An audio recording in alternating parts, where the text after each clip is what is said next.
Pediatrician gets 9-month suspension for professional misconduct.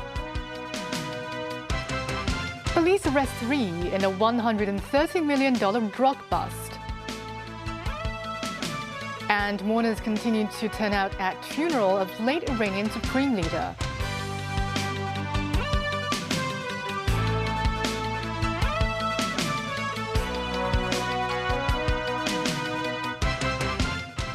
Good evening. Welcome to TVB News. The Medical Council rules a pediatrician guilty of professional misconduct in connection to a medical blunder that left an infant permanently disabled. The council suspends Sit So-chi from the list of registered medical practitioners for 9 months. Mimosa Ngai reports. The incident dates back to 2009, when a mainland couple came to a Baptist hospital to give birth. Their son developed a high fever and seizure after he was born and eventually became disabled with cerebral palsy and quadriplegia. The parents filed a complaint against Dr. Sit So-chi, saying he had failed to act on warnings about the infant's condition. Referring to the opinions of expert witnesses, the Medical Council chairman, Grace Tan, says on Sunday it was necessary for Sit to return to the hospital to assess the infant's condition instead of relying on the reports of a nurse. Tan says Sit should have headed to the hospital to check on the baby after receiving reports from the nurse and not waited until the next morning. The council says newborn baby with seizures could lead to serious complication, ruling Sit did not conduct timely and required inspection. The ruling also states Sit did not show remorse in the process but defended his actions instead. Sit made no comment and left after the ruling. For the baby's parents, the verdict is delayed justice. The father says they have been waiting for a result for 16 years, and the family will consider seeking compensation through civil litigation against the doctor and relevant medical institutions. Mimosa Ngai, TVB News. Police raid a drug storage facility and arrest 3 Pakistani men suspected of trafficking nearly $130 million worth of cocaine. The case will be heard tomorrow at Tuamun Magistrates' Courts. During the operation, 172 suspected cocaine bricks were seized, each weighing about 1 kilogram, with a total market value of approximately $128 million. Tools such as grinders and hammers were seized. Police says detectives raided a 3,000-square-foot metal warehouse on Konon Road, Yuanlong, last Friday. They found 3 men cutting 2 metal containers weighing 3 tons each. Upon opening the containers, police discovered suspected cocaine and arrested them on charges of trafficking in dangerous drugs. Police says they believe the suspects were cutting open the metal containers and attempting to extract the drugs before handing them over to buyers. The suspects stored the drugs in hard metal containers and added an inner layer that could block X-rays, attempting to increase the difficulty of investigation by officers. Police says the 3 arrested men are Pakistani nationals aged between 28 and 35 and possessed temporary permits. It is believed that the drugs originated from overseas. The source of the drugs and how they entered Hong Kong will be investigated. 2 Hong Kongers who went missing after scuba diving in Tasmania, Australia, have been saved by a Hong Kong Aurora chasing tour group vessel. The tour group was led by WWPKG. WWPKG says the tour group was in Hobart for Aurora chasing on Friday night. The group heard 2 people screaming for help in English. The boat captain also received an alert from local authorities about 2 missing divers in the nearby waters.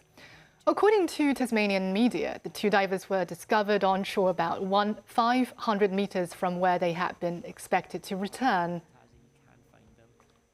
Speaking on a TVB News program, Secretary for Innovation, Technology and Industry, Sun Dong, says authorities have greatly sped up efforts to boost the local innovative spirit over the past 4 years, particularly through the development of the northern metropolis.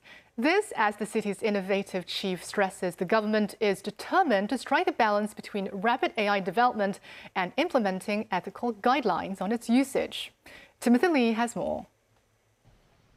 As the development site of the northern metropolis Lok Ma Chau Loop gradually takes shape, Hong Kong's goal of strengthening its role as a global innovative hub edges ever closer. Speaking on TVB News, Secretary for Innovation, Technology and Industry Sun Dong noted some of the government's achievements in the innovative sector over the past 4 years. Hong Kong IT ecosystem is getting vibrant. So currently our IT development framework is anchored by 5 world-class universities. In particular, our Hong Kong Shenzhen Innovation Technology Park is becoming bridgehead for Hong Kong to better integrate and serve the overall development of our country. These IT activities has also been reflected in several international rankings. In the latest World Competitiveness Yearbook 2026, Hong Kong ranked number 2 globally, and also believe as the northern metropolis accelerates its development in the future, the growth of Hong Kong IT industry will also gain momentum. As AI has become a focal point of the government's developmental objective, Sun said authorities have successfully attracted a substantial amount of AI-related businesses to settle in the city. The Hong Kong government has attached great importance to the AI development. Actually, we have identified AI as our core industry. In the past several years, we have rolled out a lot of policies to expedite the AI development. For the industry application, we encourage a lot of companies to come to Hong Kong to expand their businesses. So in the past a couple of years, we have attracted more than 1,000 AI companies, gathering in Hong Kong for AI development. Meanwhile, the innovation chief also emphasized the need to balance the development of AI and the implementation of measures to prevent its misuse. In addition to providing the guidelines, we are also studying how to build a new legal framework that can better the safety use of AI. We have to face the risk arising from the rapid AI development. Timothy Lee, TVB News. A sea of mourners turn out in Tehran for the funeral of slain Supreme Leader Ayatollah Ali Khamenei, with ceremonies spanning several cities before concluding in the final burial scheduled for July the 9th. Media reports say negotiations between Iran and the United States are set to resume in Pakistan next Saturday. The level of representation of the Iranian delegation will be decided following Khamenei's funeral. A 97-year-old Shiite cleric led Sunday's prayer at Tehran's Grand Masala for Ayatollah Ali Khamenei and his late family members before hundreds of thousands of black-clad mourners. Khamenei, who had ruled Iran since 1989, was assassinated at his home on February the 28th during a US-Israeli air raid.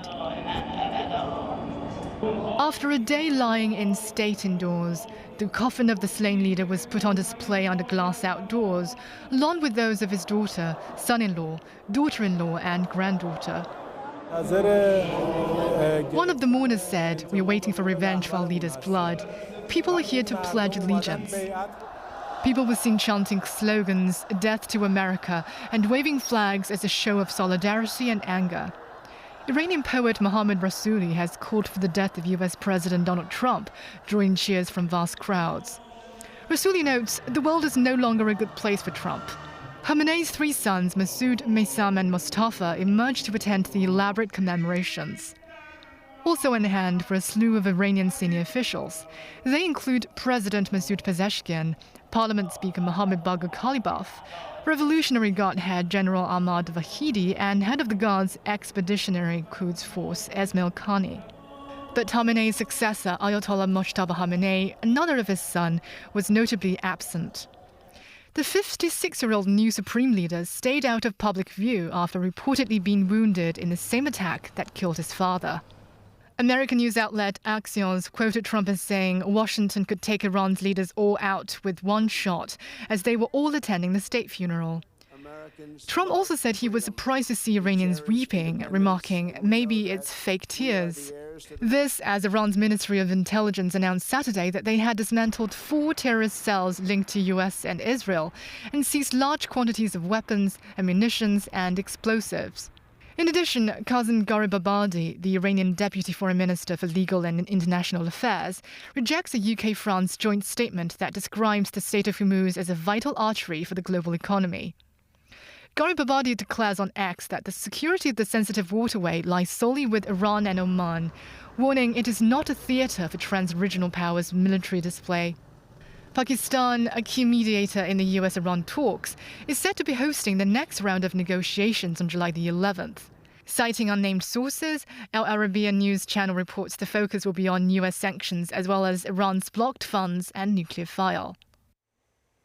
Russian President Vladimir Putin and Ukrainian President Volodymyr Zelensky hold separate phone calls with US President Donald Trump, touching on a wide range of issues, including the Ukraine conflict.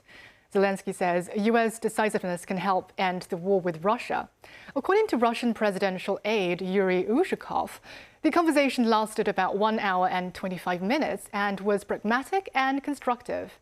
It is the fourth call between the two leaders this year. Tracy Furness reports.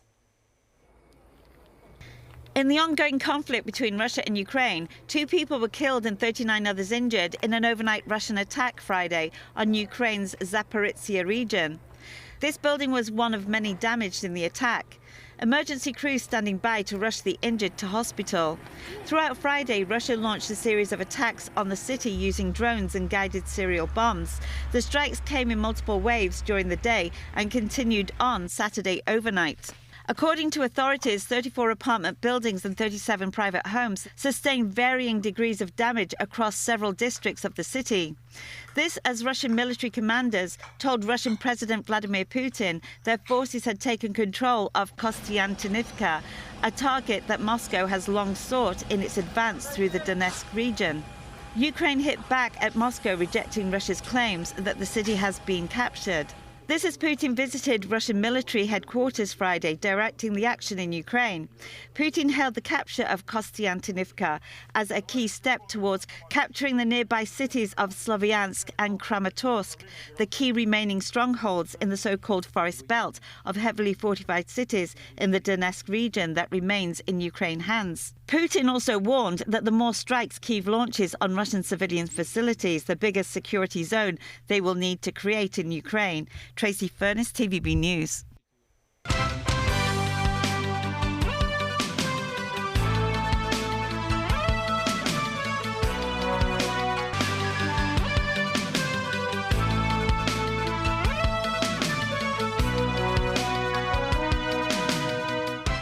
Welcome back. Regions across the United States celebrate the 250th anniversary of American independence as extreme weather threatened to put an end to various events. US President Donald Trump addresses the nation in Washington, using the opportunity to denounce communism, calling it a cancer that is rearing its ugly head right back here in America. Joe Lee reports. This 1st of July marks the 250th anniversary of the founding of America. After storms prompt a roughly 2-hour evacuation of the National Mall in D.C. and threatened to halt U.S. President Trump's address, celebrations were eventually back on track. In a 14-minute address to the nation, Trump declares the anniversary one of the most joyous and glorious milestones of all time, while warning that communism is a cancer. The sentiments have become an increasingly central to his message ahead of the November midterms. Unlike so many others in the world, in this country we have freedom of speech, freedom of religion, equal justice under the law, although I wasn't treated that well, but we won't get into that, and the right to keep and bear arms. Across the generations, Americans have fought, bled, and died, not just to secure those rights, but to expand them to citizens of every race, religion, color, and creed, because we are one people, we are one family. You showed that tonight with one flag, and as our Declaration of Independence tells us, we are all made in the image of one Almighty God.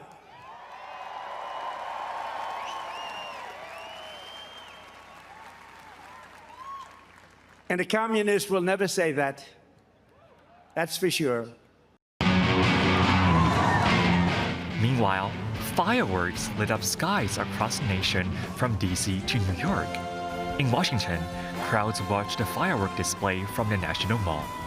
A firework malfunction lit up the Brooklyn Bridge in New York, leaving smoke in its trail.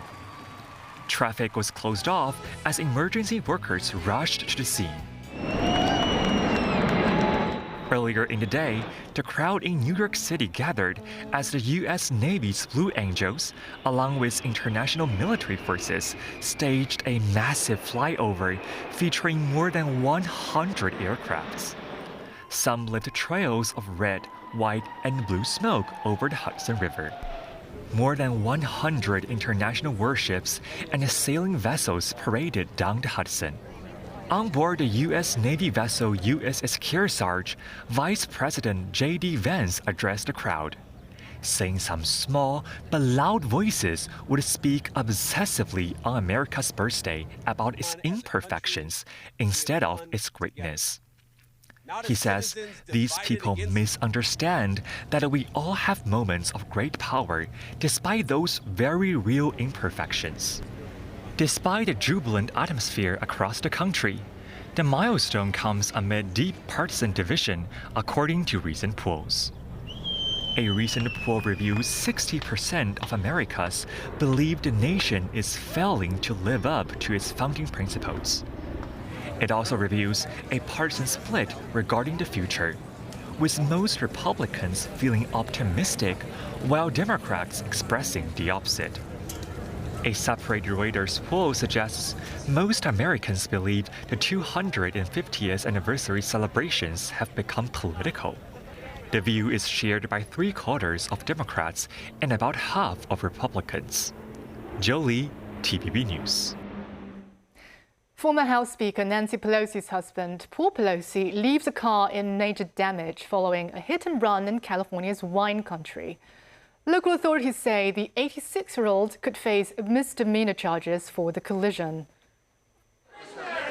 Paul Pelosi was driving in a convertible in Yountville, a small town in the heart of wine country in Napa County, Friday, when he struck a parked car, briefly stopped and then drove away. Napa County Sheriff's Department says in a news release on Saturday. A witness saw the collision and called 911.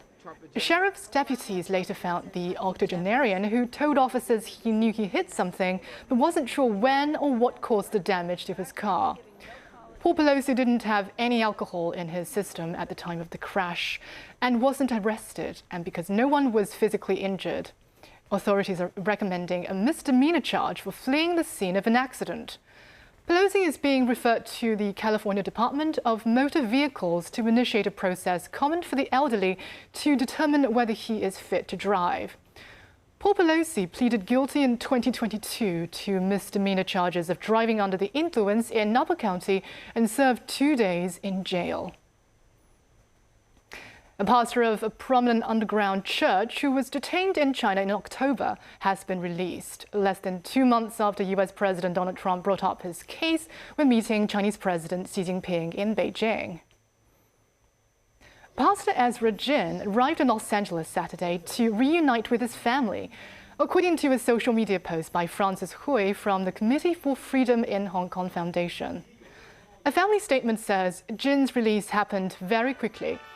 The family thanks Trump and says they know the release could not have happened without Xi's direct intervention. The White House did not immediately respond to a request for comment. Jin and 17 other leaders of the underground Zion Church were detained in October in one of China's largest crackdowns on a single church in decades, raising worries over the government's stance on religious freedom. The People's Liberation Army's Navy ships Nanning and Hengyang are set to depart Hong Kong on Monday, marking the end to their visit. The public remain enthusiastic as they seize the final opportunity to see the warship. Kelly Law has more. At the Ngongshunzhou barracks, the two warships are docked alongside each other, packed with visitors. On the pier, a military band performs a lineup of classic pieces to the delight of the crowd. Despite intermittent rain, visitors turned out in full force, eager to seize their last chance to view advanced military equipment, including shipborne helicopters and the closing weapon system, commonly known as the 10,000 round per minute gun, up close.